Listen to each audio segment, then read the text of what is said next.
Qarani bolalar takoy bolalar ekan. Da, nomerini so'raymiz. Davay. Kechirasiz, yaxshi yigit, nomeringizni bera olmaysizmi, mabodo? Biz Ali bolalar uchragan qizga nomer bera olmaymiz. Ali o'zi shunaqa bo'ladi-yu. To'g'rimi Ali? Yo'lingizdan qolmang. Nifiga себе, men povudni ham qo'shib bergan bo'lardim. Тоже мне.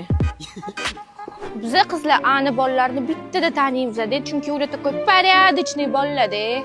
Ani bolalarni ko'rganda nomer so'rash zapatlolmasdi, chunki ani bolalari yomon, krasavchik, yoqimtoy bo'ladi-da.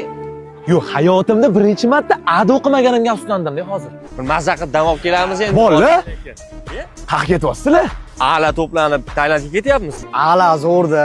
Bizni sinib Gumbegani ham to'plana olmaymiz. Biz shunaqamiz-ku, to'g'rimi? Bizda yig'ilmoqchi bo'lsak, bittada boshlanadi.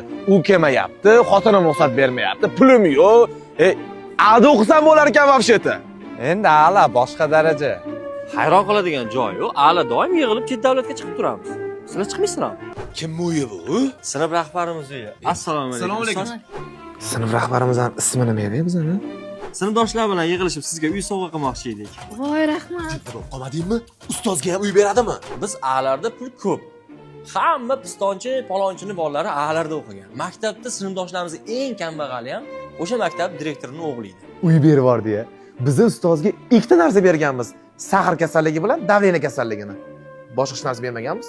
Komissiya kelsa ham A sinfi namuna qilib ko'rsatardik. Menimcha hayotda katta yutug'im A sinfga rahbar bo'lganim. Ne ishonmayapsizlar? Alani hammasi shunaqa. Shu videoni Alaga tashlab qo'ying, tasdiqlaydi.